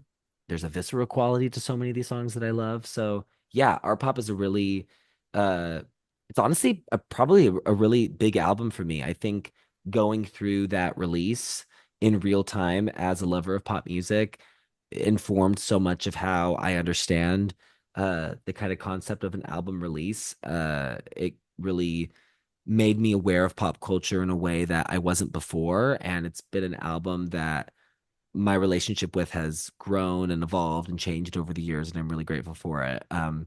There's always something new when I listen to it. I always get surprised when I listen to it. It's pretty incredible. I think it really captures the creative madman genius of Gaga in a way that I don't think any other album captures quite as fully or as richly here. So yeah, I love you, Art Pop. I think it's pretty incredible. Love, love. Love. Oh, well, I just have some extra things to share about my takes, and I know our listeners can already tell that I love this album. I'm such a huge Lady Gaga fan. Kind of more into what I was mentioning earlier. I really wasn't like super on track with like what she was releasing in a way, like up until Art Pop. Like I just didn't have that like what we now know as like stan culture. Like I wasn't like aligning myself with her in that way because again, like my 12, 13-year-old brain was like One Direction. So I was very, very much into the One Direction fandom of it all, a directioner, if you will. So that was really like where my brain was at in that moment, as far as like, again, aligning myself with an artist. And I very, very distinctly remember when Applause was released as the first single. And I just remember when that had come out, it was like I was going on bike rides around my neighborhood where I grew up every day, and I would just listen to Applause on repeat the entire time I was like biking. I just remember it so distinctly of just being like, I can't stop listening to it. Like there isn't a song on planet Earth that I would choose to listen to before listening to Applause. And I'll say too, like I remember like her initial rollout in like 2008. I mean, like we were in elementary school when she was debuting. I remember being at like elementary school dances where they were playing Just Dance. I'm like Cultural so reset, complete cultural cultural Reset. reset. reset. I'm so like grateful to have a memory of like when she was debuting. So glad to be alive. Um, and I also remember like I grew up having Being gone alive. being alive. I remember like having done like religious education when I was little, and Because you're Italian and you're from New York. because I'm Italian from the Metro Detroit area. Rochester Hills. And I remember being in religious ed, and once we had a moment where the priest at the time had printed out copies of the lyrics to Bad Romance, handed them out to all of us, and then said, "Look at this. Is this really what you guys want? This is what you need to stay away from. Do not listen to this kind of music. This is not like, this is very sinful music. You need to stay away." And I'm just like, And can you I take a said, copy? this is excellence. Can I take a copy of the lyrics home? I need to study. So like I just remember like, that kind of seed being planted of like, And you there's said, some I'm gonna put my paw up. I need to put my paw up. This is very alluring. Like almost in a way, I like subconsciously was like, let's make a note of that. We'll come back to it in a couple of years. I also very distinctly the rollout of Judas having been on Easter Oh, and crazy. So members of my crazy. family being like, "Oh, that Lady Gaga, so awful." And I'm like, "What's so You've bad been a about it?" bad girl, Gaga. Exactly. So, so yeah, so like again, like my first like experience of like stan culture was with One Direction, and like again, like with someone making like real art that spoke to me. Obviously, it was Gaga, and my first experience of it was like with art pop. I wasn't really, I would say, like a little monster before art pop era, unfortunately. Um, so that's really how I got into it. I also have a distinct memory of again, like I was in middle school at the time, and Do You Want was the second single. And I have a memory that sometimes I think about it right before I go to bed, and it just makes me cringe. And I was listening to the song with my earbuds in my room one night when I was doing homework, and I'm just in my room, like mouthing the lyrics to myself. I'm dancing, I'm being super dramatic. And then my mom, of course, walks in my room. She's like, "What are you doing?" I'm like, "Oh God." I'm so Maria, embarrassed. that's so funny because I have a memory of around the same time dancing around my house, but I was singing the lyrics to Do What You Want, and Oh my my mom God. comes racing into the room being like, "What are you singing? Do what you want with my body. I do not want you listening to that song anymore." And I was like, "Okay, mom." And then I continued to press play. I was like, "Okay, hold that thought. I'm just gonna finish this listen." Yeah, just let me finish the one listen, please. That's so funny. Oh my gosh. Um, yeah. Well, and I'll just say too, like Levi, definitely share your experience too of like listening to this in the moment and like being present for it, but like obviously not having the like developed brain to like actually understand what she was talking about. So it definitely came with like me maturing as a person and also being able to like watch Lady Gaga mature as a person and have like a full understanding of where she was at the time. Also understanding that like artists change as people, like as you were saying as well, Totally. like there isn't it would be shocking if Lady Gaga was ever like, yeah, let's totally revisit art pop as an album. Let's just go back to that era and like really sit and stew in it for a bit. So just like understanding that artists as anyone change as they grow and age. So that's again like a really like that's a privilege to be able to experience and like see someone else go through that as you also grow as a person.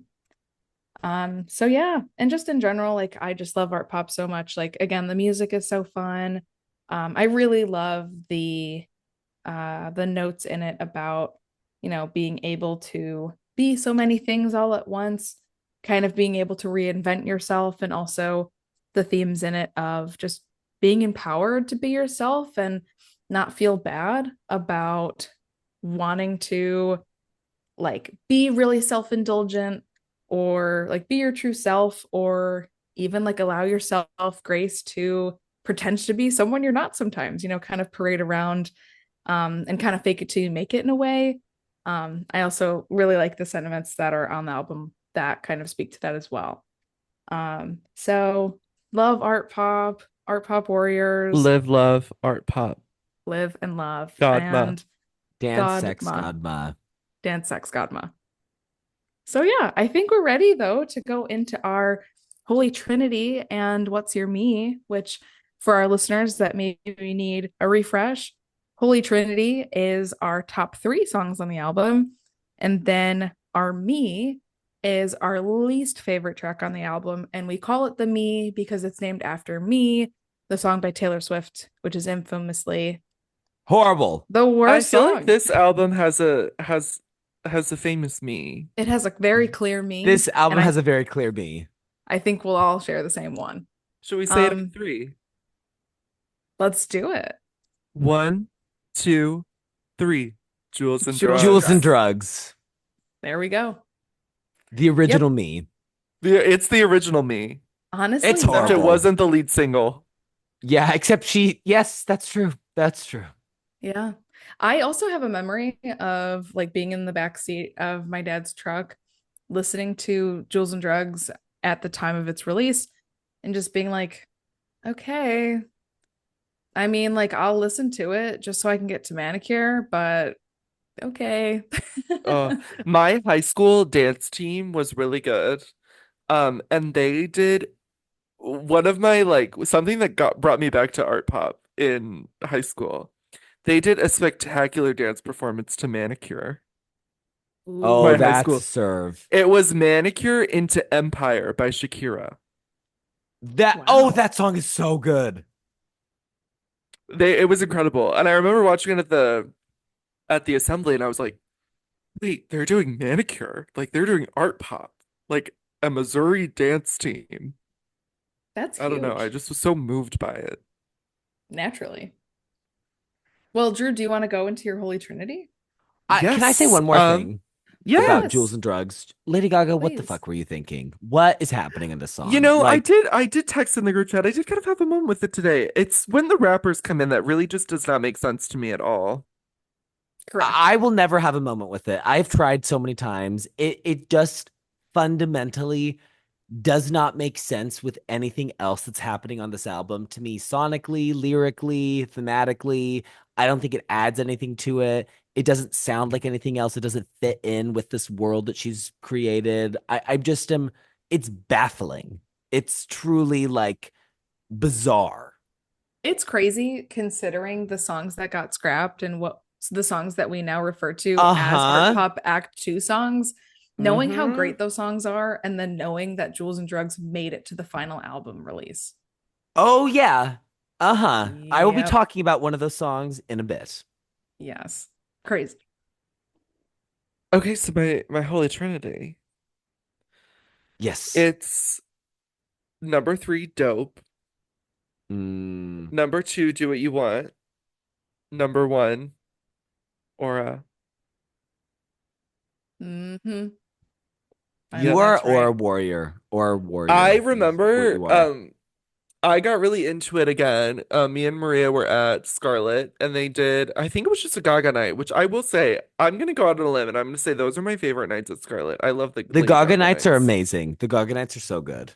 The best. But there was Bryce did a really fun remix of Aura, and there's a really funny video of Maria and I like we're one drink in, and Aura starts playing, and in the in between the verse and the chorus, he did like a little like I don't know what it was, but it was a little break, and it went art pop. Like right before the chorus started, and the videos of Marie and I like literally freaking out at the mix. It was so good. But no, Oh my God, Aura will that's forever so be my funny. favorite on Art Pop. I love it. And I will always remember watching the iTunes Festival performance. It was so good. Hmm. So good. The like knife that she uses. Yes, Yeah, 100%. So so good. good. Levi, Okay, yeah. So my Holy Trinity. So I'm gonna present two versions of this. So the first is looking at the songs that were officially released. My number three is Venus. I love Venus. Venus is like a galactic song. I think the hooks on that song are incredible. It's important to note that she really is taking the reins on the production side on that song for the first time, really like fully taking on production duties. I think that song is just, it's like art pop in its essence to me. Number two for me is Do What You Want featuring Christina Aguilera. Okay, I have to talk about something. I was a huge devoted fan of The Voice. My mom and I Oh, were me as well. huge The Voice fans. And so I think it's important to note that Christina Aguilera and Lady Gaga historically had been feuding because when Lady Gaga first came onto the scene, there were comparisons visually to Christina Aguilera. They're both like skinny blonde women. And Christina was a bit dismissive and not very kind, I think, towards Lady Gaga. I think she said some pretty rude things. And so there had always kind of been this air of like tension between the two of them. And so the complete gag watching the Do What You Want performance on the season finale of The Voice in 2013, when the two of them are singing it together with Christina adding in her own verse, it's just like it And was how a, good it was too. it's Like it so just not good. it there's no flop in that entire performance. It's just Agreed. so good. And it's like also like not just because the R. Kelly version has R. Kelly, who is a rapist and abuser, but like the Christina version to me makes so much more sense thematically with what the album is talking about. I find it so much more impactful that it's two women who have had different experiences with fame and the public and the limelight, talking about what it's like to be a public figure and to feel like you don't have control over your own life and to try to find some kind of defiance within that. I think their voices sound amazing together. For me, Do What You Want really is the heart of the album thematically, kind of along with Swine, but Do What You Want is a little bit of like the thesis statement for me of the album. So super important. I also just love like What You Want, Lady Gaga, what you want with me, Christina. That part is so good. I love the so back and good. forth. So yeah, that's my number two. And then my number one is I My Mime. I Mime. Yeah. Uh Hmm. I love when Gaga embraces Springsteen as an influence. So many of my favorite Gaga songs are when she's like cosplaying as Bruce Springsteen. My favorite Lady Gaga song of all time is The Edge of Glory. And like I think that's the ultimate example of that. Yeah. I just think that Yeah. like when she leans into that kind of like really theatrical 80s rock sound, it unleashes so many things that she's really great at. I think her songwriting and like lyricism is at its best there. I think the kind of huge capacity for emotion and sincerity that that music holds really fits with her and the sincerity that she brings to her art and her work. I think I My Mime is a really beautiful song. I love where it comes in on the album, kind of right at the end, where we've gone through this journey of like extreme pain and there's been a lot of highs and lows. It's very tumultuous. And then I My Mime comes in and it's this really soaring, sweet little conclusion before we get the epilogue that is applause. So yeah, I just that song always makes me emotional. I love the I don't speak German, but I try little bit in the outro. It's so great. So yeah, I love that Hmm. song. But if we're including any art pop song, Miss Venus, you get bumped from the list because my ultimate supreme number one from the art pop era, Lady Gaga, I will have words for you forever for not releasing Brooklyn Nights. Pop It's so Girlies good. listeners, if you have not heard Brooklyn Nights, pause the fuck out of this podcast. Go to YouTube, go to SoundCloud, search up Brooklyn Nights Lady Gaga, and your life will be changed. It also, I feel like, has a bit of that Springsteen influence, but the production is so quirky. The melody is just unreal. It's so emotional. It's so nostalgic. It is so bittersweet. It's like my favorite kind of Lady Gaga songwriting. And I really think that if it had been on the official album, it would have really added something to this story. It would have added a lot of like humanity and groundedness to it. I think it would have added a lot of depth. It's just a complete tour de force for me. It's a career highlight. I find it's another thing that baffles me. Like it baffles me that Jewels and Drugs was included, but a song like Brooklyn Nights wasn't included. I do not understand that at all. At all. I don't get it at all. So yeah, if we can include songs that didn't formally make the cut, Brooklyn Nights for me is number one. Love. Thank you, Brooklyn Nights Warrior. And we actually got to go to Scarlet when they did the Chromatica Ball viewing party. And Oh, collapse. Cultural collapse. collapse. That was so lovely when they played Brooklyn Nights. And something too, one of the first songs that they played after they played the film, because afterwards it was just like all Lady Gaga, they played Glitter and Grease from like the Fame era, which is something that she performed on tour, but like wasn't on any albums, never released. And it's such a good song. So also highly recommend looking up Glitter and Grease. So good. But I'll go into my Holy Trinity, which I feel like is going to be surprising for you guys because I know Levi was alluding to one of my favorite songs on the album, which for the most part tends to be a mainstay for me in my top three. But I'll just get it out of the way. I did the song sorter, and Mary Jane Holland did not make the top three this time around, What? which is really surprising because that's just one of my favorite songs. But like, I think right now I'm just gravitating more towards some of the other tracks. I thought that So was like locked in as your number I'm one. I'm the most shooketh I've ever been. That's yeah. crazy. So again, this is just another callback to the fact that people change and can grow, and you can No. hold different. Oh, okay. So number three. So number three is going to be Applause. Again, like that was really my Oh, so gateway good. drug. That song will forever be like one of my forever songs. I love it so much.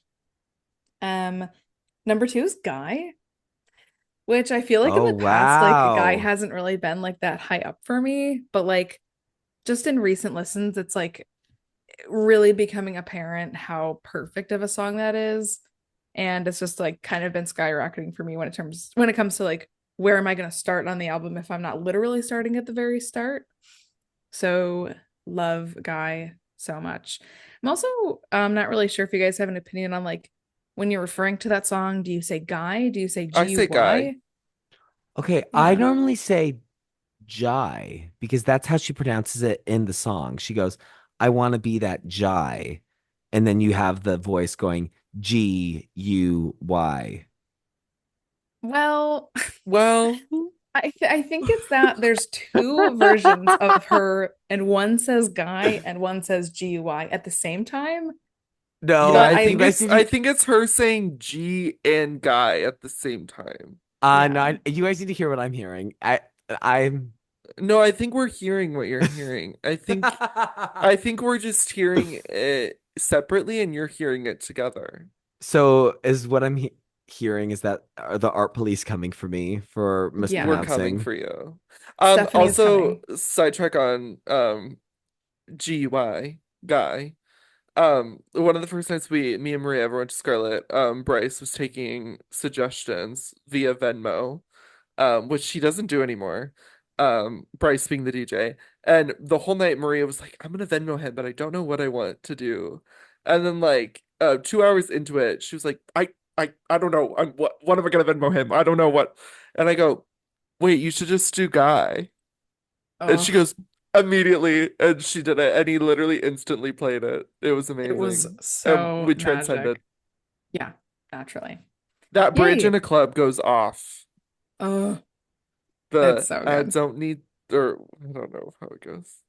Okay, I would love for her and Zed to collaborate again. I think that their Yeah. energy really meshes well. I think that they really create magic together. I mean, I think all three of their collabs in this album are highlights. Or just two? Definitely. Is it just Donatella and GUI? Fact checkers, let's look into it. Also, Maria, you didn't tell the story about Morgan McMichaels. OMG, so true. So, Okay, Oh, can I can I say tell it? real quick? He also worked on Aura.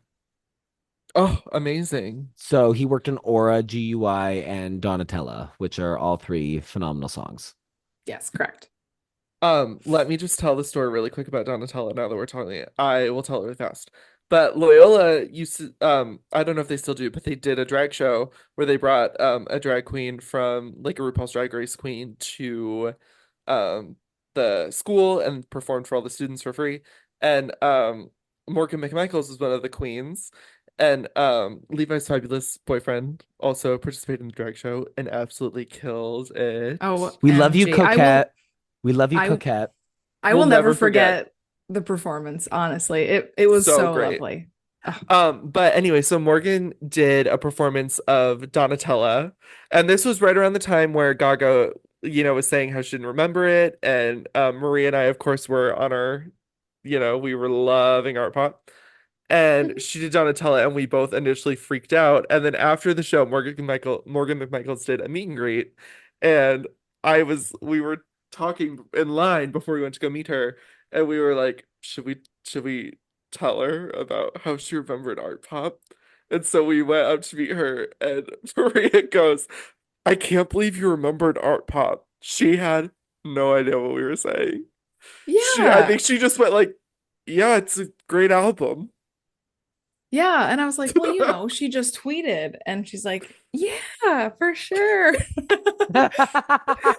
It was hysterical. Like Yeah, it was Maria came up to crazy. her like she was like at a Gaga Stan event. Like she was like, can't believe you remembered it. Wink, wink. And Morgan's just like, yeah, it's a great album. Like I Oh just my did a God. B-side from Art Pop. But anyway, had to share. It was so funny. That is a miraculous moment. That was so funny. Um, but yeah, my top song on Art Pop is also going to be Aura. Oh. Wow. Yep. Yep. Just so good. I'm so obsessed with that song. I will be forever. And I feel like sometimes, like this top three can fluctuate a bit. Like maybe sometimes like I switch out Guy for Mary Jane Holland. I love Mary Jane Holland so much. I feel like it's like one of the songs that like kind of has Born This Way vibes on it a bit. I also Do you want love to know like what the song it kind of reminds me of? I fathomed this today when I was listening to it. It kind of reminds me of So Happy I Could Die from the Fame oh Monster. wow, really? Something about like the way that like the chorus comes in and like the way that like her vocals are processed and it kind of has Hmm. this like energy of like dancing despite like being kind of under distress. I don't know. It just kind of reminds me of the vibe of that song a lot. Yeah. No, I definitely get what you mean. That's Um, tea, actually. let's see. I also like for Mary Jane Holland, for example, like I love the exploration of like Lady Gaga having multiple personas. Like Mary Jane Holland being like her persona when she's high, for example. Um, the lyrics like very much emulate that. When I ignite the flame and put you in my mouth, the grass shoots up my insides and my brunette starts to sprout. Um, lovely, lyrics from the bridge. Poetry. Something that's also one of like my favorite Lady Gaga moments in general from Born This Way is her persona of Joe Calderone Oh, from You and Joe. I. Like that's just one of my favorite things. Like we'll definitely talk about it more when we talk about Born This Way, but like that is also just like one of my favorite like Lady Gaga cultural touch points. I'll also never forget like experiencing that in the moment as well and being like, oh my God, Lady Gaga is crazy. So I love it so much. Um, but yeah, so I think we can talk about our utensils drawer ratings, if you will, We're opening the of drawer. spoon, knife, and fork. So Drew, why don't you go first? Drew Fork rating for this one. It might be a little controversial. Because I think it might be low, but I'm gonna go with a 7.9 for Miss Art Pop. Is that bad? Oh, Wow. Maria and I just, our eyebrows just raised like completely. Yeah, I Wow. kind of got shocked, but I will respect you for that 100%. Expand on that, Drew. Like I expand on it a think little for bit. me, I think um like I was kind of saying, I think she's progressed a lot. Um in her I think not even progressed a lot. I think I just have tended to I'm trying to think of how a good way to say this. I think looking at her whole discography as a whole, I think kind of lessens the rating for art pop for me.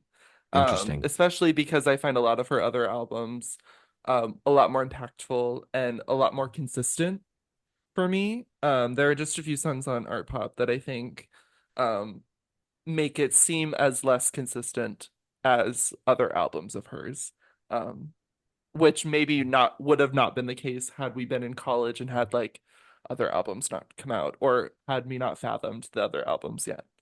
Um, but no, it's still really great, 7.9. But I mean, 7.9 is still a great score. I don't know, it just kind of surprised me, but I love your Yeah. yeah, truth. I mean, if we were doing this in college, I probably would have said like a 9 or something like that. But no, I think it's solid 7.9 for me. Maria Cool. Spoon. Yeah, Maria Spoon. Well, so last week we talked about folklore, and upon reflection, and with me being like the level of Taylor Swift fan that I am, I feel like I might have been like a little bit too generous, but like Hey, I'm just trying to like put some scores in context with like other albums that like I like have on a higher pedestal. And like that's really neither here nor there because we're not talking about folklore, but I think I just want to like get a thought out into the world. But with that being said, Art Pop is getting a 9.5 for me. Um, it's iconic. These songs are ingrained into my brain and will forever be. And I think Art Pop has like a huge piece in like my personal history of just like me understanding the art form of pop music and like what like mainstream pop stars are capable of. And then again, just like created the affinity that I have with Gaga and like just I knew at that moment that like so like this is my artist for life. So like that is just like a huge part of kind of what goes into it for me, but I think the point 0.5 points that it loses, I think all point 0.5 of those points might just be because Jules and Drugs is so bad. So there we That's go. true, yeah. Yeah, folklore doesn't have a jewels and drugs. No, definitely not. So yeah, yeah. after you guys dragged poor Betty through the mud, you drowned her in the lakes where all the poets went to die. So, Yeah, Betty, well this is See for rest that I'm really you. assured. interested for the Levi knife rating. Yeah, let's hear it. Okay, so Levi Knife rating. I was actually thinking a lot about your Maria Spoon rating of folklore. Um, I you didn't need to drag her the way that you just did a little bit, Oh, but oh, oh oh oh. oh I didn't change. Hey, I didn't change the you didn't number. change it. Remember You didn't that. change it, and that's all that matters. Yep. But I was thinking about something that you said that I really responded to is you kind of talked about and you kind of just alluded to, but the fact that you couldn't give folklore anything over a 9.5 because Betty dropped it down for you so much because Betty just doesn't work for you as a song.